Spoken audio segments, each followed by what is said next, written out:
If we take this at face value, it strongly implies that Mesma was not the firstborn of America. Rather, that title appears to belong to one of Godfrey's children, most likely Godwin, though perhaps even Moog or Morgo. Now, I usually treat item descriptions as absolute truths, but this particular line about the first demigods gives me pause, especially because it echoes that other item description which claims Godfrey is the first Elden Lord when in fact he isn't. That would be Placid Zax. Who was his father? Who was his father? When was he born? Why was he the vessel for both a malevolent snake and an unquenchable fire? That first question is probably the easiest to answer. Mesma's father is most likely Radagon. For one, Mesma bears Radagon's signature red hair. Second, his theme echoes motifs found in Radagon's own music. And third, most importantly, Mesma has his own butterfly. A fact that might help to account for this visual discrepancy. It really comes down to you. Did Mesma develop his impaling technique here alongside the Thorn Sorceress? It's possible, but far from a bygone conclusion. Let's move on to the other evidence surrounding Mesma's birth. According to Godric's Great Rune, the first demigods were the Elden Lord Godfrey and his offspring, the Golden Lineage. Speaking of the trolls, once the astrologers who studied the night sky were neighbors to the fire giants, and the Sword of Night and Flame was forged to honor that union, a bond between the night sky and the fell god of fire. Those days are long gone, but here in the realm of shadow, moon and flame remain ever entwined, for Rana stayed faithful to the twin moon and to Mesma and his flame.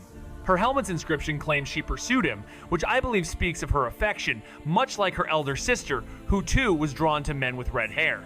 But just as Radagon abandoned Renala for America, Mesma shows no sign of returning Rana's love. The first comes from the statue of America with Mesma in her arms. Here you'll notice that Marika's left braid of hair has been severed. The loss of this hair is an important moment in Mara's story. For after she ascended as a god, she returned home and made an offering of her golden braid to the grandmother of her old village. So from this statue, we know that Marika had already ascended as a god when she had Mesma, though perhaps that goes without saying. Our next clue comes from the memories of the Wild Boar Rider, which especially in the Japanese interpretation makes it unmistakably clear that Mesma was an elder brother to Radahn. For context, Radahn was the son of Radagon and Renala, the champion of gold and queen of Korea, wed at the Church of Vows after the First and Second Leonian Wars. This places Mesma's birth early enough for Radahn to look up to him as an older brother. But how else might we situate him? One compelling theory from the community suggests that Mesma, the Impaler, may have taken part in Godfrey's war against the fire giants. The central piece of evidence lies in the giant corpses, impaled upon Spears of Grim hallmark of Mesma, the Impaler. Perhaps it was here that he earned the infamous title. This theory gains further traction from the fact that Mesma bears the honorific of knighthood, known formally as Sir Mesma, a distinction typically granted through valorous feats in battle. It is possible that these impalements were the very deeds that earned him the name. And yet, despite its compelling nature, the theory remains imperfect. You'll notice that the spears impaling the giants aren't a fact that might help explain this visual discrepancy lies in the subject himself. It all comes back to you. Did Mesma hone his impaling craft here, among the Thorn Sorcerers? Perhaps. But that conclusion is far from certain. Let us now turn to the other signs that trace the origins of Mesma's birth. The Great Rune of Godric reveals that the first demigods were Elden Lord Godfrey and his bloodline the storied Golden Lineage. If we take this at face value, it strongly implies that Mesma wasn't the firstborn of Marika and in truth, Godfrey was merely regarded as the first Elden Lord. And so I wonder if calling Godfrey and his Golden Lineage the first demigods is just another well-crafted tale. Was Mesma once counted among them part of that luminous bloodline? Or perhaps more likely, he was a forsaken demigod, born before or after Godfrey, scorned and cast aside? The answer lies in interpretation. But one thing remains beyond doubt. Mesma has endured the ages. What is Helm's description names an eternity of suffering. Another reason I believe in Mesma's ancient origin lies in how little we know of the dark kindling and the wicked serpent that dwell within him. It seems his birth might trace back to one of those shadowed chapters in divine law, veiled in secrecy and silence. Mesma is not alone in this Tormenthias, but one of Marika's children afflicted with unwelcome entities. Many of her other offspring by Radagon too were marked as fitting vessels. Since Mara is believed to have vanquished the Glomede Queen, Melanina's very being may have been no accident, a calculated rebirth, with Mara allowing her enemy to live again through her own flesh and blood, perhaps to master the fire that once opposed her. For Melanina was given a singular destiny by America, to set the tree ablaze. Curiously, Mesma too bore a vision born of fire, and like Melanina, the fire within him was destined to consume a sacred tree. Perhaps Marika, through Mesma, had come to understand the power of birthing her enemies anew within her children, to use them as vessels of purpose, of flame, and of divine reckoning. But I digress. It remains uncertain whether America foresaw that Mesma would be born accursed. Yet accursed, he was condemned to bear within him both a wicked serpent and a flame that would never die. The serpent, above all, filled Marika with such dread that she tore out his eye and replaced it with a seal of grace. Still, her terror drove her to hide her child away, deep within the realm of shadow. Now, Mesma's serpent is physiologically distinct from the Great Serpent, yet there remain striking parallels between the two. As with Reichard's vision, Mesma's serpent exhibits that same hunger to consume the world, its maw stretching wide over a colossal orb, a reflection of the world-devouring image etched into the Devourer's scepter. This may suggest that there is not merely one undying serpent, but a multitude. After all, Reichard's concept art portrays two intact eggs beside the shattered shell of the Great Serpent, perhaps a silent omen that others have yet to hatch. And as Reichard himself says, it's not the serpent that never dies, but a serpent never dies, suggesting the immortal Great Serpent was not the only one of its kind. But what else connects this ancient Great Serpent to Mesma? Well, we also see winged serpent statues throughout Gelmir, which could suggest a connection to Mesma's own.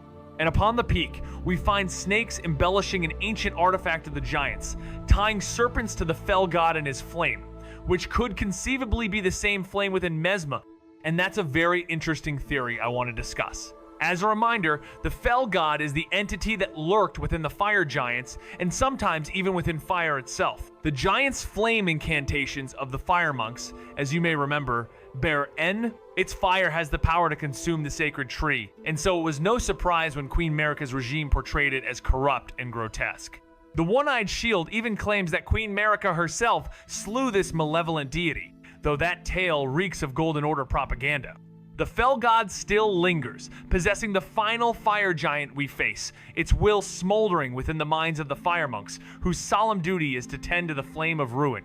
Intriguingly, snakes adorn the ancient vessel that cradles the fell god's fury, and omen, perhaps, of a deeper, serpentine link. The giant's flame incantations, chanted by the fire monks, bear names that echo with ritualistic cadence: O flame, whirl, O flame, burn, O flame, surge, O flame. This rhythmic invocation marks a clear pattern among their spells. Strangely, this same structure appears again on the serpent flail, a weapon forged to scorch the Hornson with coiled serpents, searing them with torment and dread.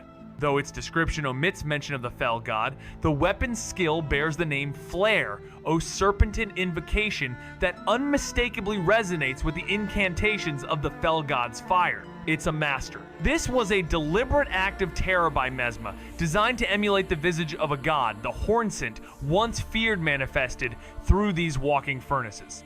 While it may have simply been a tactic to unnerve his enemies, there's a deeper resonance in the fact that it is Mesmand, his flame, that animates these avatars of the fell god and its infernal creations.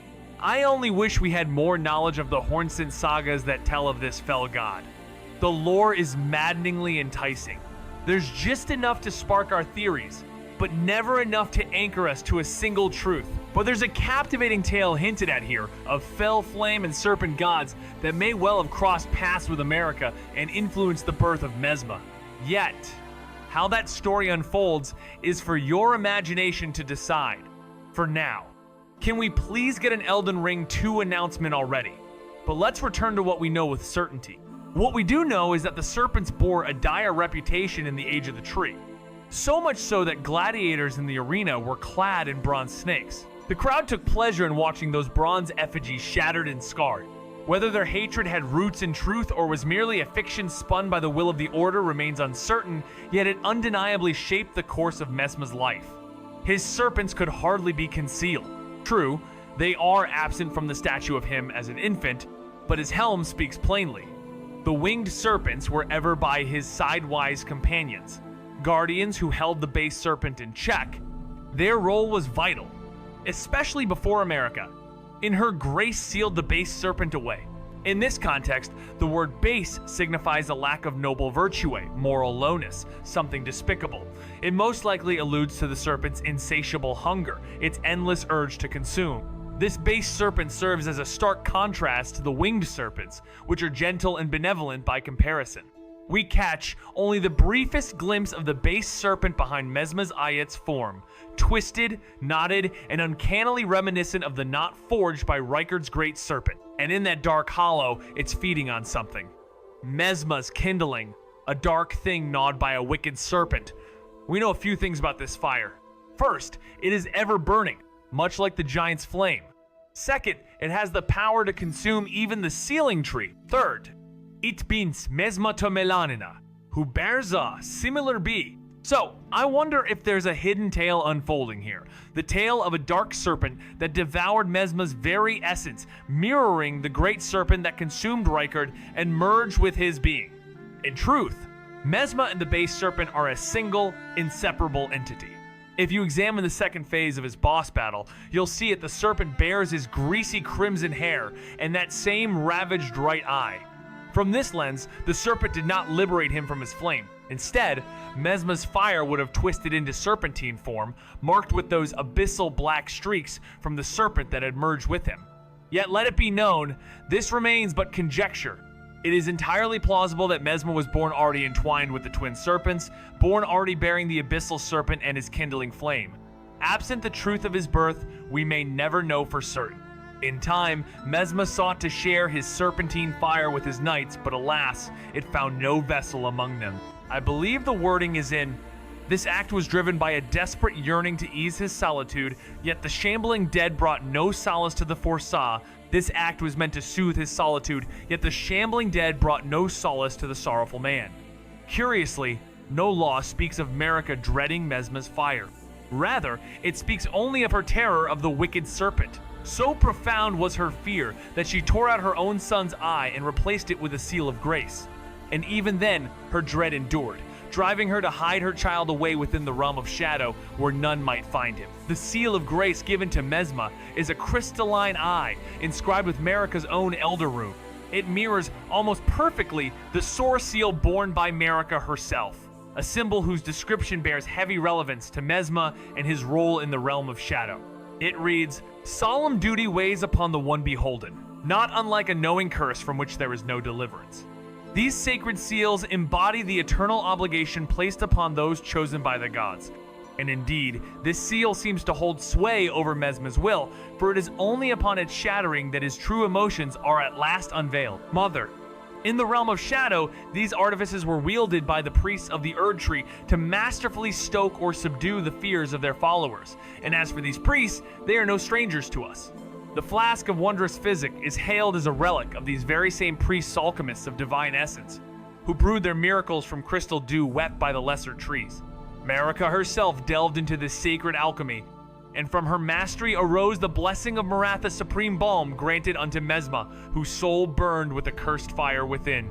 These physics offered rare deliverance, but perhaps his closest companion was Gas, known both as Mesma's friend and the commander of his warriors.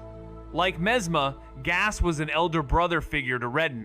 They had once trained together under the same Alabaster Lord, and through that shared tutelage, sharpened by a bond of rivalry, they unearthed the secrets of powerful gravitational sorceries. And just like Mesma, Gas bore a curse from birth. He was a warrior born of Albinoric lineage. But perhaps his closest companion was Gas, known both as Mesma's friend and the leader of his company. Like Mesma, Gas was an elder brother to Redden, and the two of them trained under the same Alabaster Lord, whose guidance led them to uncover potent gravitational sorceries born from a rivalry that only deepened their bond. And just like Mesma, Gas was cursed from birth. He was a warrior of Albinoric descent. This is the Black Butterfly, burning in dark and slender ribbons of fire. It is so named for Mesma's cruel habit of crafting a pea from those he has vanquished. This butterfly stands as the emblem of his identity, a shadowed mirror to the butterflies of Melanina, Millennia, and Mikalola, the other children of America and Ratigan. Yet this lineage complicates our task.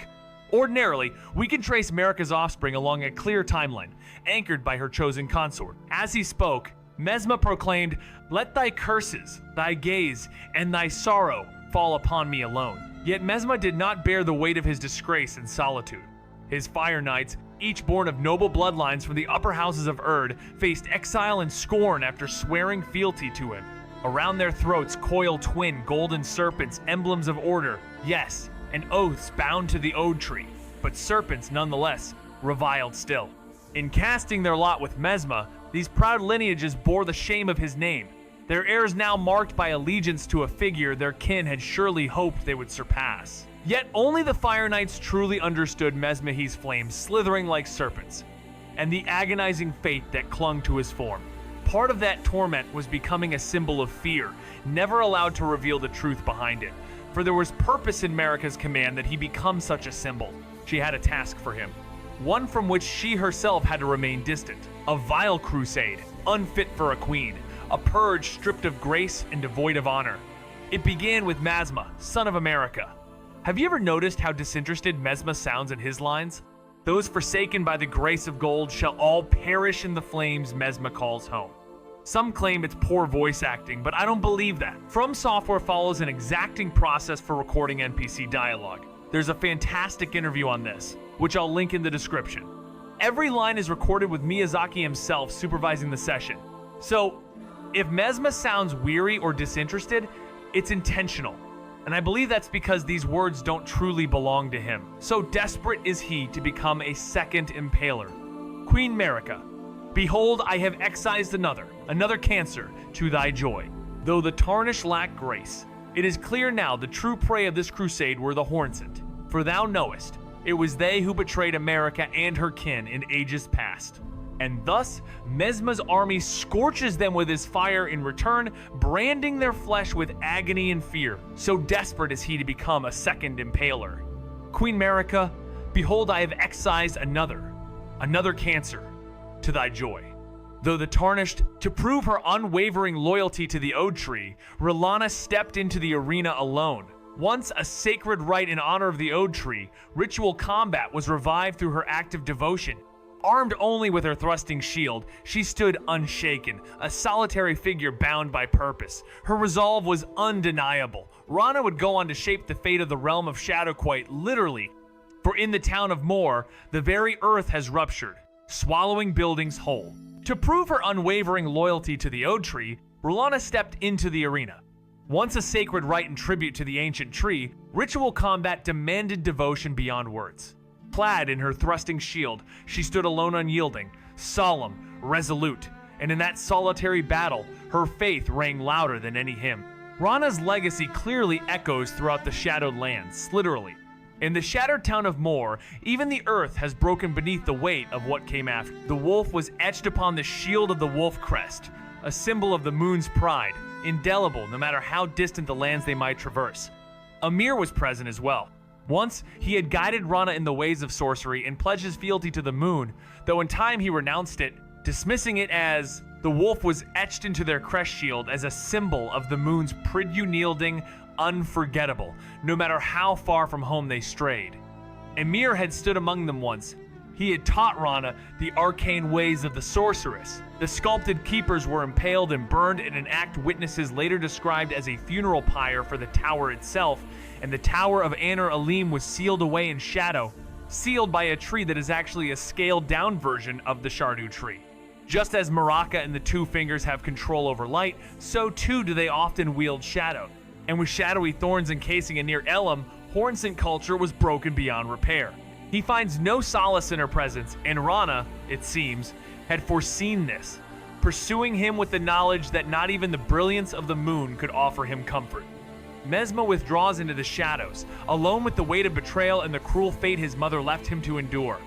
Unbeknownst to him, his mother is long vanished, unable to return even if her heart willed it. In the desolate halls of Castle Enos, a phantom mourns, "O Marika, I beg, embrace your child and give us a sign." The sculpted keepers were impaled and burned in an act that witnesses later described as a funeral pyre for the tower itself. And the Tower of Elam was sealed away and shadow sealed by a tree that is, in truth, a scaled-down reflection of the Shardu tree. Just as Marika and the Two Fingers command the light, so too do they often wield the dark. And with shadow thorns encasing a near Elam, Hornsent culture was broken beyond repair. The sculpted keepers were impaled and burned in an act witnesses later described as a funeral pyre for the tower itself. And the Tower of Honor Elim was sealed away and shadow sealed by a tree that is, in truth, a scaled-down version of the Shardu tree. Just as Marika and the Two Fingers command the light, so too do they often wield shadow. And with shadowed thorns encasing a near Elam, Hornsent culture was shattered beyond repair. Even if some horns live on, it is just as Hornsent himself proclaimed. Indeed, I find it plainly evident. That which is broken can never be as it was. Before the tower was sealed, it stood sovereign over the invaders. And when the people of the OD tree laid waste to the land of the tower, its grandeur burned itself into their memory, sowing in some a secret and lingering faith. The shadow of the old tree. The Shadow Tree is this enduring curiosity in Elden Ring lore, so omnipresent in the DLC and yet so devoid of any significant detail in the game's many item descriptions. Figuring out when it came to exist has been something I've been trying to puzzle out. In a previous video, I proposed that it came to exist in the moment that Marika sealed away the realm of shadow behind the veil. Denounce their ways, bring ruin upon them, for we have been forsaken. Blessed bone shards lie scattered across the fortresses of Mesma. These sacred remnants can be transfigured into light through the rite of the Golden Vow, a solemn tribute to the fallen, who once placed their trust in the distant Erd Tree and gave their lives in the crusade. And this Shu Tree was everything America rejected. And so, it became everything that blazed with brilliance. Like the tree, its shadow twin still seems to draw from the Crucible's gold. Sap, proudly harvested at the Black Keep, fuels a towering construct that declares to the world, the sap is theirs. And so it was poured into the chalice of the Shardu tree, from which it scattered sent to the furnace golems who weep crystal tears. And this Shu tree, it embodied all that America rejected. And so, it became all that blazed with brilliance. Like its twin in shadow, the tree still seems to draw from the molten gold of the Crucible. Its sap, proudly harvested at the Black Keep, is claimed by the great towering structure that proclaims dominion over the land. That sap was poured into the chalice of the Shardu tree, and from there, it was scattered to the furnace golems, those who weep crystalline tears. If we accept that the furnace golems from Mesma's crusade were always imbued with the sap of the Shardu tree, as stated in the DLC's crystal tear description, then it follows that the Shardu tree must have predated the war for which these golems were forged. Consequently, the Shu tree likely came into being alongside it. Its presence must have remained hidden until now, but let me know if that interpretation seems flawed to you. To many within the realm of shadow, the twisted silhouette of the Shadow Tree became a decree, a grim command to reject all creation and to bring harm to all things.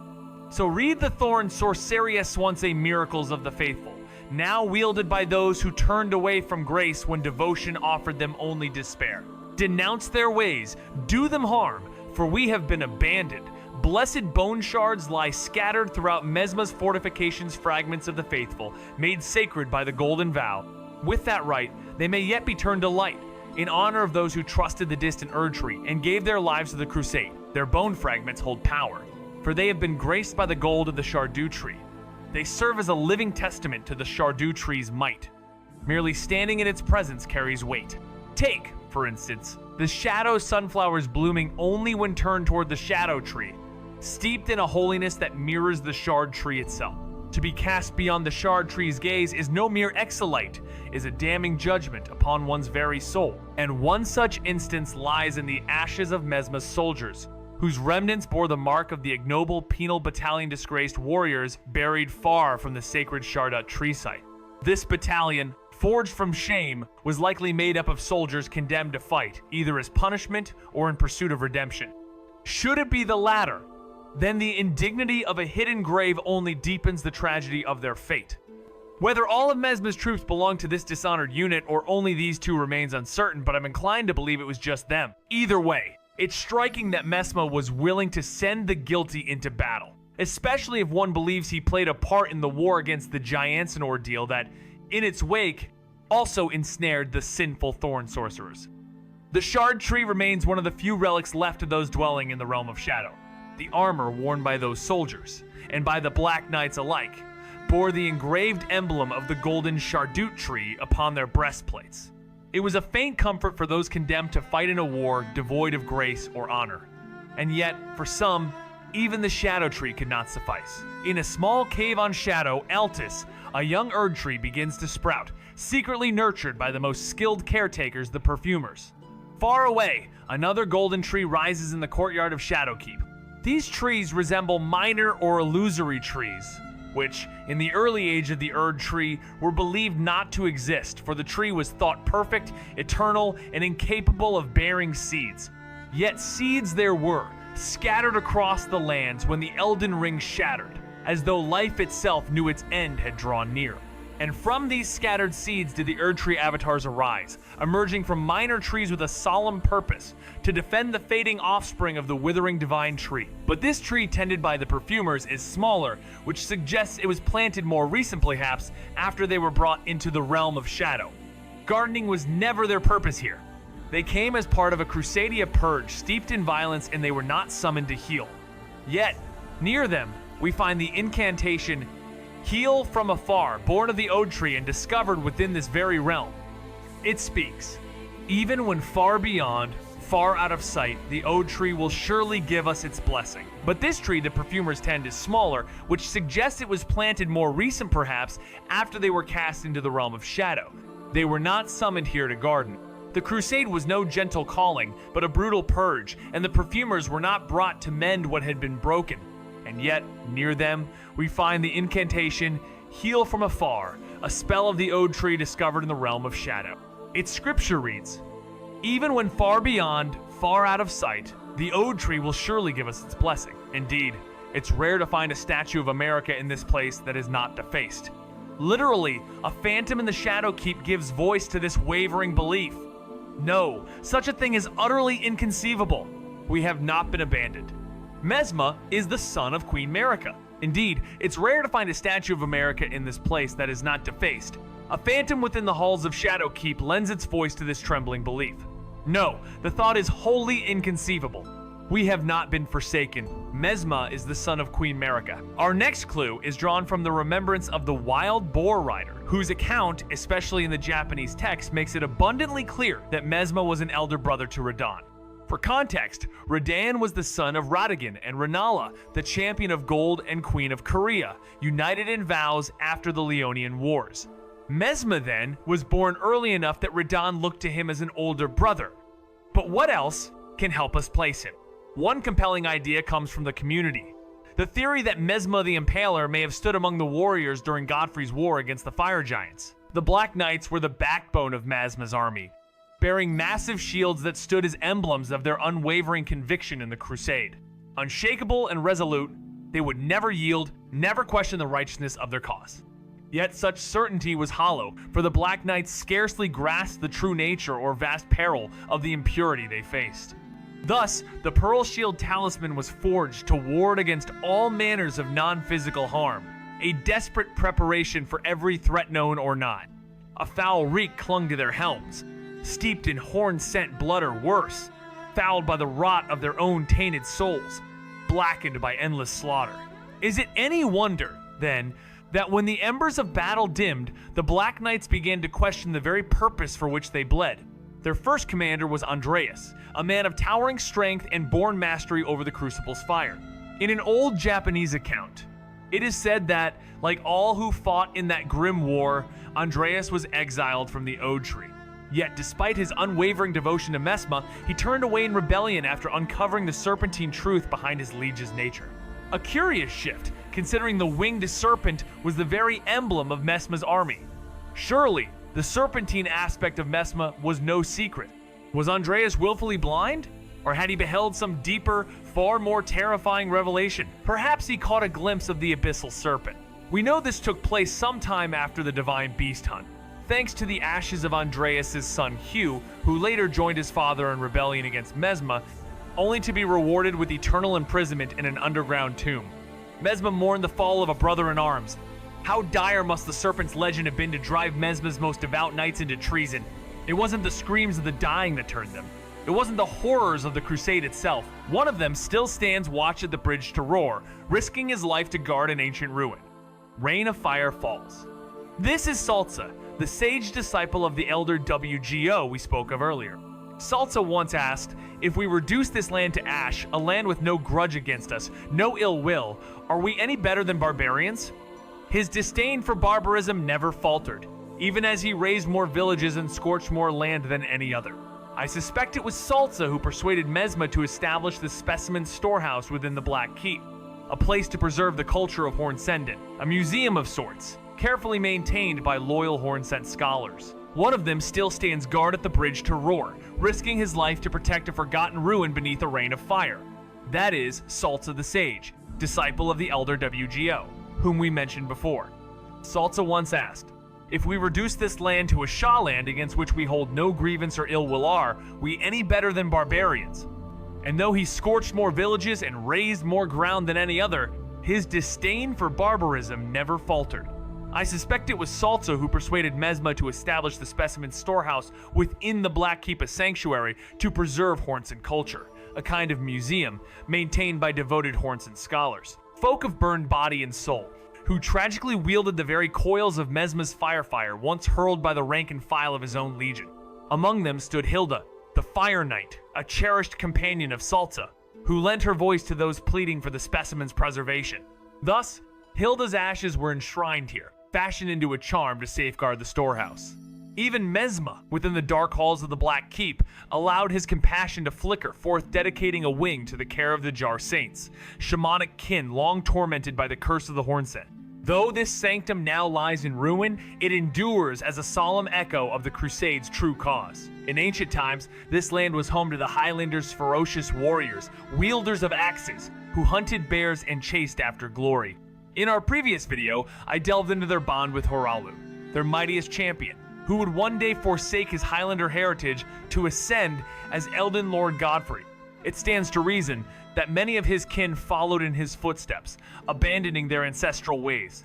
Yet I believe echoes of that past still linger in those who now serve Mesma.